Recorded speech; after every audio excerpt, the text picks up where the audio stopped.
नमस्कार दोस्तों, SBI security के डेली मॉर्निंग पॉडकास्ट में आपका हार्दिक स्वागत है। आइए देखते हैं कि सोमवार के दिन बाज़ार में क्या हुआ। तो रविवार के मुहूर्त ट्रेडिंग के बाद में एक सेल ऑफ देखा हमने इंडियन मार्केट में। और सोमवार के दिन जहां पे निफ्टी 82 पॉइंट नीचे बंद हुआ, वहीं पे सेंसेक्स में करीब 325 पॉइंट का गिरावट हमने देखा सोमवार के दिन। हालांकि ब्रॉडर मार्केट थोड़ा सा मिक्स ट्रेंड शो कर रहे थे, जहां पे निफ्टी मिड कैप 100 0.1% ऊपर बंद हुआ, वहीं पे निफ्टी स्मॉल कैप 100 इंडेक्स जो है वो फ्लैट बंद हुआ है। आइए बात कर लेते हैं सेक्टोरल गेनर्स और लूजर्स की। तो सेक्टोरली अगर हम बात करें तो बीएसई एनर्जी, मेटल और ऑटो, ये कुछ ऐसे इंडाइसेस थे जो थोड़ा सा शेड ऑफ ग्रीन में क्लोज हुए, जबकि बाकी सेक्टोरल इंडाइसेस जो है वो रेड में बंद हुए। तो इसकी वजह से जो मार्केट का जो ब्रेड्थ है वो उतना बढ़िया नहीं रहा जितना कि हमने रविवार के मुहूर्त ट्रेडिंग के दिन देखा था। अगर हम फंड फ्लो की बात करें तो एफआईआईज ने करीब 1244 करोड़ रुपए का सेल किया, जबकि डीआईज ने 830 करोड़ रुपए की बाइंग की है। मार्केट ब्रेथ की बात करूं तो बीएसई में जो चढ़ने वाले शेयर हैं वो 1680 शेयर जो है ऊपर बंद हुए, जबकि 2164 शेयर जो है वो नीचे बंद हुए। 52 वीक हाई लो की बात करें तो 338 ऐसे स्टॉक हैं जिन्होंने 52 वीक हाई बनाया मंडे के ट्रेड के दिन। और कुछ एक स्टॉक हैं जैसे Alkem lab, Banco India, BASF, vector foods, CAMS, Canara bank, coal India limited, container corporation, DLF, federal bank, Goodluck India, Greenply industries और इंडियन बैंक।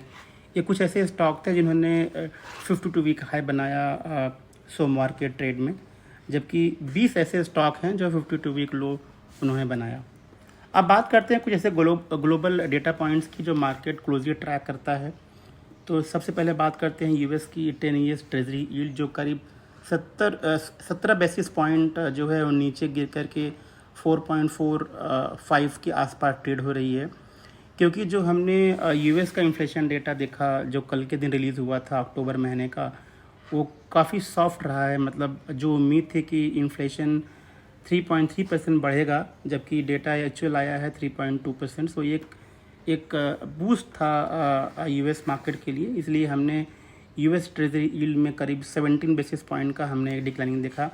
इससे लग रहा है कि आगे चल कर के मार्केट ये एंटिसिपेट कर रहा है कि शायद अब ब्याज दरों में हाइक जो की संभावना जो है काफ़ी कम है। ब्रेंट क्रूड की बात करें तो ब्रेंट क्रूड जो है वो 82.4 डॉलर पर बैरल के आसपास ट्रेड हो रहा है। और डॉलर इंडेक्स की बात करें तो जैसा इन्फ्लेशन डेटा आया तो हमने डॉलर इंडेक्स में काफ़ी कूल ऑफ देखा, और ये एज ऑफ नाउ करीब 104.1 के आसपास ट्रेड हो रहा है एज़ कम्पेयर टू 105.7 जो मंडे के दिन ट्रेड हो रहा था। यूएस विक्स में भी काफ़ी डिक्लाइनिंग देखने को मिला। यूएस विक्स 4.1% नीचे जाकर के 14.16 के आसपास ट्रेड हो रहा है, जबकि इंडिया विक्स में भी करीब 1.41% का डिक्लाइनिंग के साथ में 11.19 के आसपास ट्रेड हमने देखा। अब बात करते हैं ग्लोबल क्यूज़ की। तो दोस्तों, ग्लोबल क्यू जैसे मैंने कहा कि काफ़ी सपोर्टिव है इंडियन मार्केट के लिए। यूएस मार्केट कल के ट्रेड में अगर हम देखें तो एक अच्छी खासी उछाल हमने देखी है, जहां पे डॉ जोन्स करीब 1.4% ऊपर बंद हुआ, वहीं पे नैस्डैक में करीब 2.54% के आसपास का हमने उछाल देखा। इनफैक्ट उनका जो रूसल 2000 स्मॉल कैप इंडेक्स है उसमें एक स्ट्रॉन्ग रैली 5.44% का हमने एक अपसाइड देखा कल के ट्रेड में। अगर मैं यूरोपियन मार्केट की बात करूं तो वहां पर भी करीब 0.1% 1.1% ऊपर ही सारे यूरोपियन मार्केट बंद हुए हैं। और इसकी वजह से एशियन क्यूज भी थोड़ा सा पॉजिटिव है बाज़ार के लिए। इनफैक्ट अगर मैं गिफ्ट निफ्टी की बात करूं और जो करंट गिफ्ट निफ्टी लेवल है वो निफ्टी फ्यूचर के साथ में कंपेयर करें तो करीब 250 पॉइंट का हम एक गैप अप ओपनिंग आज के ट्रेड में देख रहे हैं। तो पॉजिटिव क्यूज़ है और हम उम्मीद करते हैं कि आज मार्केट ऊपर ही खुलेगा और शायद ये बरकरार भी रहेगा। आइए अब बात कर लेते हैं कुछ ऐसे स्टॉक्स की जो फोकस में हैं। तो सबसे पहले बात करते हैं ग्रासिम इंडस्ट्रीज़ की।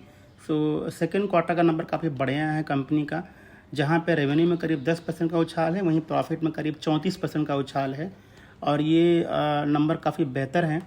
अगर मैं मार्जिन की बात करूं तो यहाँ पे करीब 370 बेसिस पॉइंट का उछाल है, तो मार्जिन में भी काफ़ी इम्प्रूवमेंट है। उम्मीद करते हैं स्टॉक पॉजिटिव रिएक्ट करेगा। मणप्पुरम फाइनेंस जिन्होंने अपना रिजल्ट मंडे को मार्केट आवर के बाद में डिक्लेयर किया, जहां पे उनके टोटल इनकम में 17% का उछाल है, वहीं प्रॉफिट में करीब 20% का उछाल है। तो ये नंबर जो है मार्केट के एक्सपेक्टेशन से काफ़ी बेहतर हैं।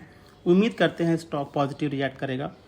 एनआरबी बेयरिंग की बात करें तो जहां पे रेवेन्यू 8% बढ़ा है, वहीं पर प्रॉफिट करीब 86% ऊपर कंपनी ने रजिस्टर किया है। तो ये नंबर काफ़ी बढ़िया हैं और उम्मीद करते हैं कि स्टॉक पॉजिटिव ट्रेड करेगा आज के दिन। नारायण हृदयालय ने भी काफ़ी अच्छे नंबर डिक्लेयर किए हैं और ये नंबर स्ट्रीट के एक्सपेक्टेशन से बेटर हैं। जहां पे रेवेन्यू 14.4% ऊपर बढ़ा है, वहीं पे उनका प्रॉफिट 34.2% ऊपर बढ़ा है। तो ये पॉजिटिव है नारायण हृदयालय के लिए। आइए बात करते कुछ ऐसे स्टॉक्स की जो फोकस में हैं because of the stock specific news. तो पहला एशियन पेंट है, जहां पे कंपनी ने कहा है कि जो उनका इंस्टॉल कैपेसिटी है खंडाला प्लांट में, वो करीब 4 लाख किलोलीटर पर एनएम के आसपास पहुंच गया है और कंपनी ने यहाँ पे करीब 385 करोड़ रुपए का इन्वेस्टमेंट किया है। तो ये लॉन्ग टर्म पॉजिटिव है एशियन पेंट के लिए। आरवीएनएल ने करीब 311 करोड़ रुपए का एक ऑर्डर उनको मिलना है फ्रॉम सेंट्रल रेलवे, जहाँ पे वो ट्यूनल और ब्रिजेस जो है बनाएंगे मध्य प्रदेश में, और ये ऑर्डर करीब 18 महीने में एग्जीक्यूट होगा। तो ये शॉर्ट टर्म पॉजिटिव है आरवीएनएल के लिए। पीटीसी इंडस्ट्रीज ने कहा है कि उन्होंने और एक फ्रेंच ग्लोबल लीडर जो एरो इंजन में है, इनके साथ में उन्होंने एक टाई अप किया है, जहाँ पे ये आगे चल कर के लीप के इंजन कास्टिंग पार्ट्स जो है बनाएंगे। तो ये एक लॉन्ग टर्म पॉजिटिव है पीटीसी इंडस्ट्रीज़ के लिए। आईडीएफसी फर्स्ट बैंक ने कहा है कि उनको पीएफआईडी के पास से आईडीएफसी लिमिटेड और आईडीएफसी फाइनेंशियल होल्डिंग के साथ मर्जर का एक अप्रूवल मिला है। तो ये न्यूज़ कुछ नया नहीं है, ये ऑलरेडी प्राइस में है। तो मुझे लगता है कि एक न्यूट्रल डेवलपमेंट होगा आईडीएफसी फर्स्ट बैंक के लिए, क्योंकि ऑलरेडी आईडीएफसी फर्स्ट बैंक ने आईडीएफसी के साथ में मर्जर की जो प्रक्रिया है वो बहुत पहले ही शुरुआत कर चुकी है। तो ये एक वेलकम डेवलपमेंट है, बट उतना पॉजिटिव नहीं है आईडीएफसी फर्स्ट बैंक के लिए। आइए बात करते हैं कुछ और डेवलपमेंट के जो आज के ट्रेड में फोकस रहने वाले हैं। तो पहला एक नई लिस्टिंग होने वाली है आज के ट्रेड में, वो है एएसके ऑटोमोटिव। इस कंपनी का इशू प्राइस 282 रुपया पर शेयर था और ये इशू करीब 51 टाइम्स ओवर सब्सक्राइब हुआ है। तो ये एक पॉजिटिव डेवलपमेंट है। उम्मीद करते हैं कि ये स्टॉक पॉजिटिव लिस्ट होगा। आइए अब बात कर लेते हैं कुछ बल्क डील की। तो एमएसपीएल में जहां पे एसबीआई ने करीब 19 लाख शेयर बेचे हैं कंपनी के 18.5 रुपीज़ पर शेयर पे। नुआमा के लिए पबराज इन्वेस्टमेंट ने करीब 1.8 लाख शेयर बेचे हैं 2,785 रुपये पर शेयर पे।